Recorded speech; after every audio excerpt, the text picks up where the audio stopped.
Praise the lord. Charles ಡ್ಯೂಕಿಂದ ಒಂದು ಒಬ್ಬ ದೇವ ಮನುಷ್ಯನು 3 ದಿನ ಚಂದ್ರನಲ್ಲಿ ವಾಸ ಮಾಡಿದರು. ಅವರು ಏನು ಕೇಳ್ತಾ ಇದ್ದಾರೆ ಅಂದರೆ, 3 ದಿನ ಚಂದ್ರನಲ್ಲಿ ವಾಸ ಮಾಡಿದೆ, ತುಂಬ ಬ್ಯೂಟಿಫುಲ್ಲಾದ ಅನುಭವ ಅದು. ಆದರೆ ನನ್ನ ಮಾತು ಬದಲಾವಣೆ ಆಗಿಲ್ಲ, ನನ್ನ ಹೃದಯ ಬದಲಾವಣೆ ಆಗಿಲ್ಲ, ನನ್ನ ಬುದ್ಧಿ ಬದಲಾವಣೆ ಆಗಿಲ್ಲ, ನನ್ನ ಜೀವನ ಬದಲಾವಣೆ ಆಗಿಲ್ಲ.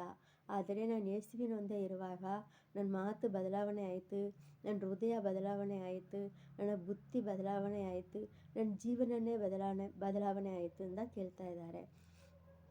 ದೇವರ ವಾಕ್ಯ ಹೀಗೆ ಕೇಳ್ತಾ ಇದೆ, ಜಾನ್ 15:5, ಒಬ್ಬನು ನನ್ನಲ್ಲಿಯೂ ನಾನು ಅವನಲ್ಲಿಯೂ ನೆಲೆಗೊಂಡಿದ್ದರೆ ಅವನು ಬಹಳ ಬಲ ಕೊಡುವನು ಅಂದ ದೇವರ ವಾಕ್ಯ ಕೇಳ್ತಾ ಇದೆ.